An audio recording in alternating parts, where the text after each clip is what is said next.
What is up, everyone? Welcome back to another Prepar tutorial. Today, we're going to be covering SimDirector, what it is, and how to use it. Let's start off by talking about what SimDirector is. It is one of the most powerful tools in Prepar3D's ecosystem. It allows us to create scenarios, and by this I mean we can place objects, actions, add behaviors to these objects in the virtual environment.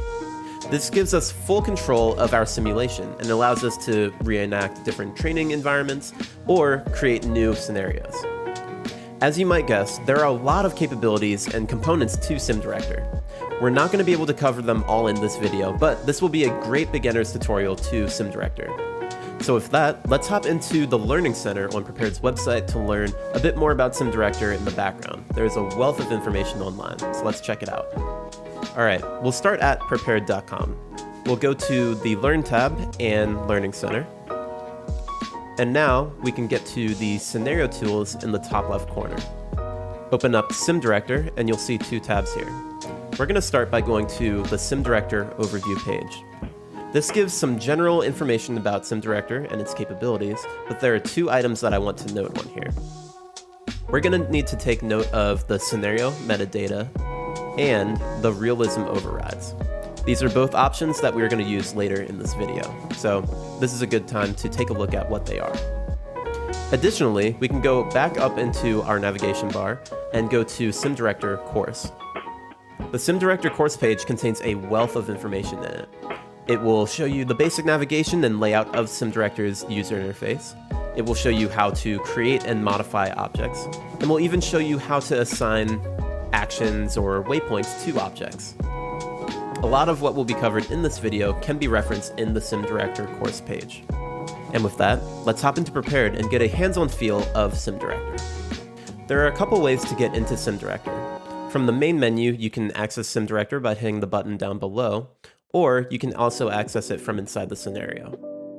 From inside the scenario, you can go to Tools, SimDirector. It will ask you if you are sure that you want to go into SimDirector, and then you can hit yes, and you'll be loaded into SimDirector.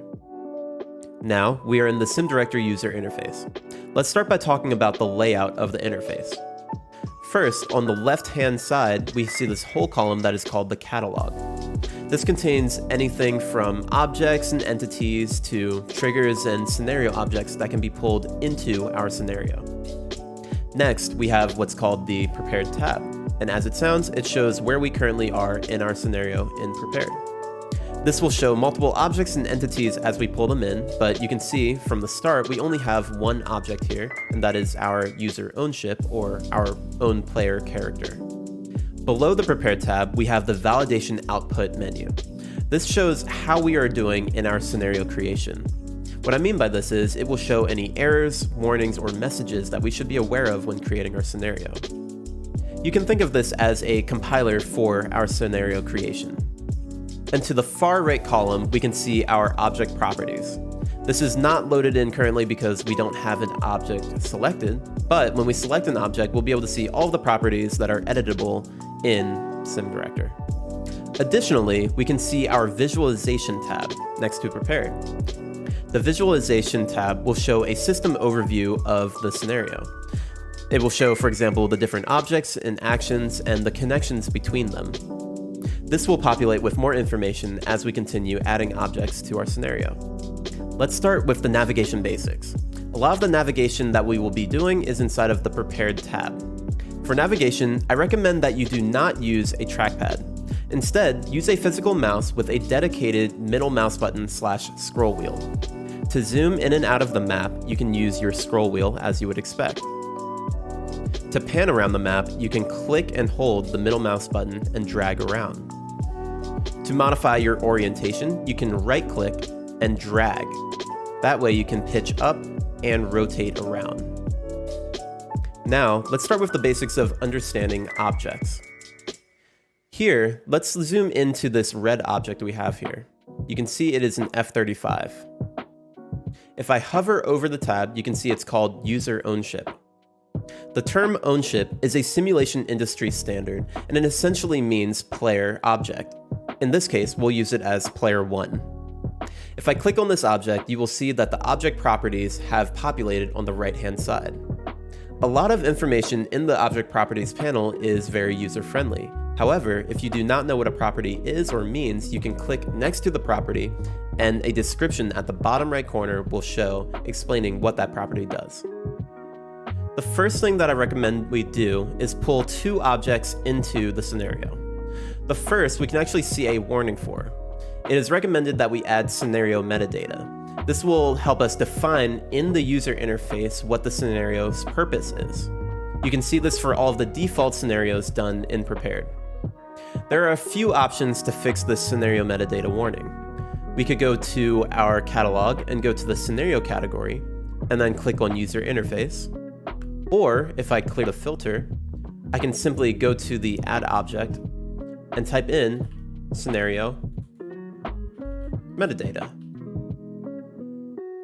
From there, I can drag over my scenario metadata to anywhere on the prepared page. It doesn't matter where an object like this will exist. With this, you can see that the object properties for the scenario metadata have appeared. There are some really cool and not so well known options that we can modify inside of scenario metadata. For now, we'll leave it as is. You may have noticed that the scenario metadata object has disappeared on our prepared page. Say that I clicked away from it and needed to get back to it, I could go to the Visualization tab, and I can find my scenario metadata here. Now you'll notice that the validation output page has not been updated. To update it, we have to run our validation. Now you'll notice that our warnings went away. Next up, I suggest that we add realism overrides to our scenario. We can do this by going to Scenario, Simulation, and drag over the realism overrides. This will give the user control over how realistic the scenario will be. With almost every scenario that I create, I always add scenario metadata and the realism overrides. And just to make sure that we're good, I'm going to run the validation again. In here, you can see that I am using defaults for the realism overrides.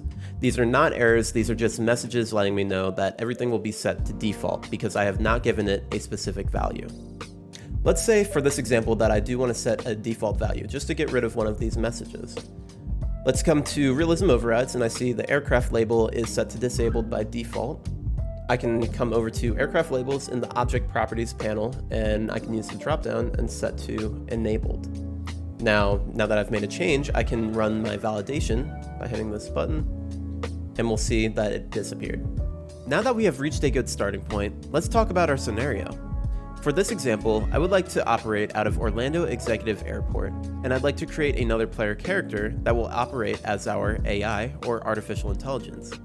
This AI will taxi onto the runway and fly to a given altitude. Additionally, once they enter the runway, I would like a notification that they have entered the runway. So, let's get to it. Let's start by changing our Ownship. To do this, we will go to File, and change our vehicle. For this example, I'm going to use a Mooney Bravo equipped with a G1000 and hit OK. I would also like to change my location. To do this, I will go to Choose an Airport as a Location. In this example, I'm going to type in Kilo, Oscar, Romeo, Lima. And now I have Orlando Executive Airport. Hit OK. Now that we have our location selected, we can go back to the editor. You'll see that the map has updated with our new location and our new Ownship. Let's change the starting location of our Ownship. We can do this by clicking on our Ownship and using the Translate gizmo. Or we can also use the shortcut key W. This will allow us to move the object on the X, Y, or Z axis. Additionally, we can rotate the object using the Rotate gizmo or the shortcut key E. To get rid of the gizmo, you can either hit the key again or click the button again. Additionally, another shortcut I like to use is by actually clicking on the object and dragging around as I need. First, I'm going to change my orientation and pan so I have a better visual. I would like to move my aircraft over to the run-up area over here. So I'm going to click and drag. I will center on the aircraft by using the center gizmo up here. I'm going to zoom out from my aircraft, change my orientation, and I'd actually like my aircraft to point more towards the taxiway here. So I'm going to use the E shortcut key to enter the rotate option, and I'm going to drag along this axis to change the orientation of the aircraft. Now that we've made a few changes, I'd like to save our scenario. To do this, let's go over to File, and we can hit Save As. Give your file a name. In this case, I will go with SimDirector example, and then hit Save. I also decided to change the text at the top of here to say SimDirector example and the description to Beginner's Guide to SimDirector. Next, I would like to introduce waypoints. For this example, we'll have a plane taxi and then take off in front of us. Let's start by grabbing an object. For this, I'm going to pull in a Piper aircraft. So I will just type in Piper and pull over a Piper 180. Again, I will rotate the aircraft and line it up with the taxiway. I will also rename my aircraft. In this case, I will rename it to Maverick. That way I can differentiate the different objects. I did that by right-clicking and then going to rename. Now that I have my Maverick aircraft positioned, I want to create a waypoint list. The waypoint list is used to define where an object should move to. So I will do this by going to Scenario and Waypoints. And I can drag over the waypoint list. And now I have a new window open. This is the waypoint window. If it does not automatically open, you can go to Windows at the top and click on Waypoints. Next, I'm going to rename my waypoint list. I could right-click on the object inside of the visualization tool, or I can come over to my waypoint list and name it over here. For this one, I'm going to call it Taxi Takeoff. Next, I need to add waypoints to my waypoint list. To do this, I am going to click Add, and I will drag my waypoint to where I want it to be. Once I have my waypoint, I can edit the properties of that specific waypoint. If I come over to this Properties panel, there's two main things that I like to look at. The first is the requested distance. By default, an object is required to get to the specific coordinates of a waypoint. Otherwise, it considers it a miss on the waypoint and can lead to some weird behaviors. To fix this, I usually will change the requested distance. There's a description below, but this is a distance in meters at which the waypoint is considered to have been met. So for my waypoints, I like to set a default of 5 meters when taxiing. Additionally, you can have a speed that you would like an object to get to it at. So for example, when I'm taxiing, I like to have a taxi set at about 10 knots. So I click the speed, and then I have 10 knots entered in. Lastly, you can also check the altitude. Since we are taxiing on the ground, the altitude should be set to 0. Now that I have the properties of this waypoint set, I want to add more waypoints for the plane to follow.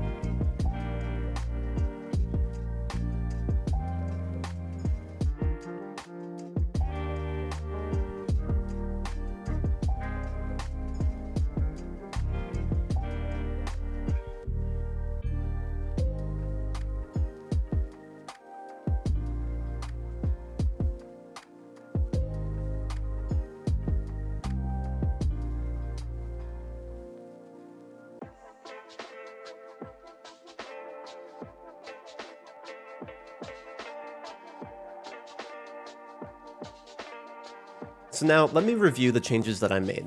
I created a few set of waypoints, and I have it for a taxi to take off course. So let me start back here. I started with the taxi and put some waypoints close together, and I set a distance of 5 for them. Now, the aircraft isn't always going to go exactly where the waypoint is because I have this requested distance of 5.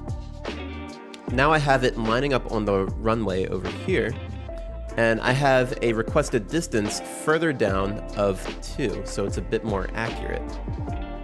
I also had a requested speed of 10 for this taxi portion. Now, the aircraft isn't going to immediately go directly to this next waypoint in this area. It's going to curve around, so I kind of anticipated that. Next, further down the runway, I have another waypoint that is set to a speed of 75 knots. I anticipate this is around the rotation speed of the aircraft, so before it can take off. So I requested that speed, and the distance is 2. And for my last waypoint, I decided to make one much further away, and I put it at an altitude of 500. Now, I did not request a speed, however, I will change the distance to about 5 meters again. This means that the plane will accelerate till it gets to that waypoint, and then it will continue on its course. Now, this is a very crude waypoint list, but it is a good start. Now that I've created my waypoint list, I need to assign it to an object to follow it. So, in my waypoint tab, I can come over to my assign waypoint list. And for this one, I'm going to choose Maverick, the aircraft that I pulled over. I need to set an AI type, and it is an airplane, so I will select that, and then click the Assignee button. This means that our Maverick aircraft will follow the waypoint list. Additionally, I can see that the Maverick aircraft is assigned to the list if I come to the Visualization tab. I can see my Maverick aircraft here, and then I can see my waypoint list, and it says that there is a reference between them. Additionally, in the Object Properties, I can come down to the AI type. Remember, we assigned it to Airplane, and I can click this Edit button. Notice now I'm in the Container and the Aircraft AI section of this object. I can come down here, and I can see the different list that I am referencing in this aircraft. If I didn't want it to be listed anymore, I could select this down arrow to remove it, but for this example, I do want to keep that list paired to that aircraft. For testing purposes, there are 2 things that I like to do before we test out the scenario. The first is to create a camera for the aircraft that we're operating with.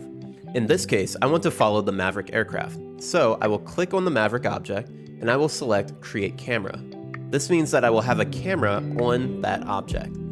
Next, I will come to my waypoint list, and I want to make sure that it is visible so I can see how well the AI is tracking to that waypoint list. In the Properties panel, I will come down to Draw Style, and I could go with Outline or Filled. In this case, I will go for Filled so I can see it very well. Now, it is time to test out our scenario. I don't have to exit SimDirector to do this. Instead, I can come to the Mode panel, and I can go to Preview Scenario. When you enter the preview scenario, you will start in a paused scenario. As you can see, I am attached to my Ownship. If I right-click, I can go over to the Maverick aircraft, and I see the outside of it now. I can pan around just like I would in normal Prepared, and I can also see my waypoint list here. So, without further ado, let's test our scenario. I'm going to hit P to unpause, and now you can see the Maverick aircraft is already following our waypoint list.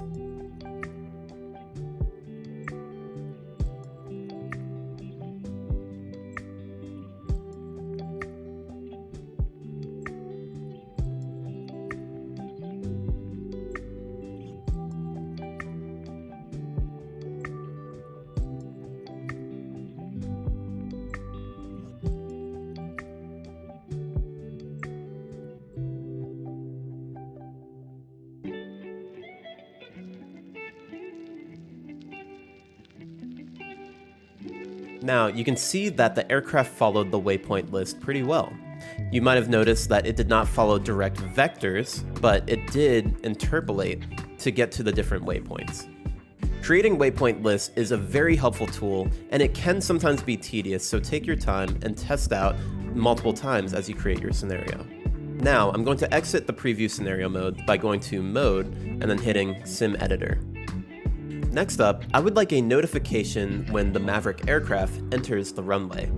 To do this, we are going to use Areas, Triggers, and Actions. We'll start by going back to the catalog. We can either close the window panel, or we can go to the bottom and choose Catalog again. What I'm going to do is create a bounding area, a sphere in this case, and place it on the runway that I know that the Maverick aircraft will pass through. Once the aircraft passes through that bounding area, that area will trigger an action. The action will cause text to appear on the screen saying that the Maverick aircraft has entered the runway. Let's get started with placing our area. To do this, I will come to Area, and I will use a sphere area. I will move the sphere to right where I expect the aircraft to pass onto it. Now I can change the radius of the sphere, so in this case I will go to 15 meters. That way I know that the aircraft will definitely pass through it. I will also change its color. Let's go with a nice red color. Additionally, I will change it from filled to outline. This will make it a little bit easier for me to see what's going on. Next, I'm going to rename this area. I'm going to call it Runway Entry Zone. Now, like I said, once the aircraft enters this area, I want an action to be triggered. The action that I'm going to choose is going to be a dialogue action. So I'm going to drag over the dialogue action, and what this allows me to do is display text or even play an audio file. In this case, I'm only going to display text, so in the object properties, I'm going to enter the text, aircraft has entered runway.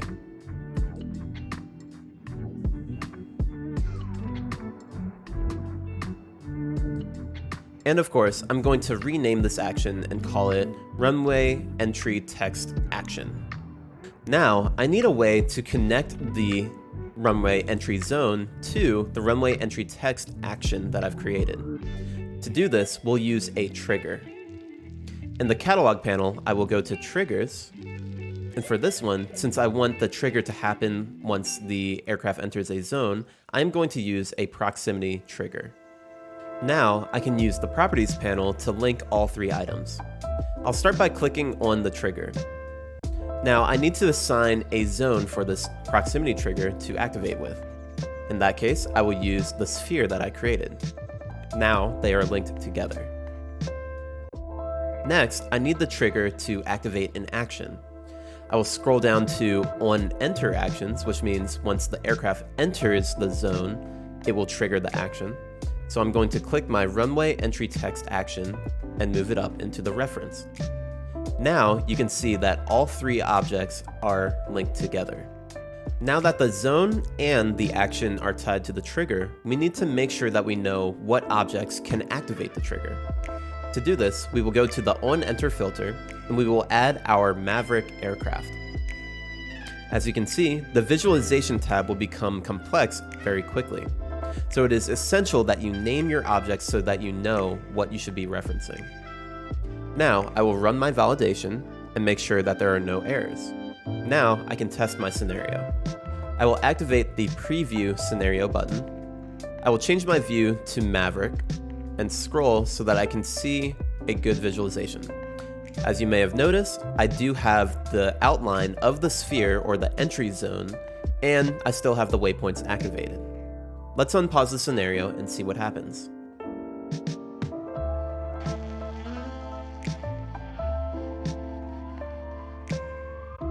Now we can see the green text has appeared and it says that the aircraft has entered the runway. There are many different triggers and actions that we could have used in this scenario. The best way to get familiar with these is with practice and by referencing the Learning Center. Personally, I like to learn new tools in SimDirector by referencing other scenarios. Prepared comes with a set of default scenarios to reference. You can actually open these scenarios up in SimDirector to see how the developers did it.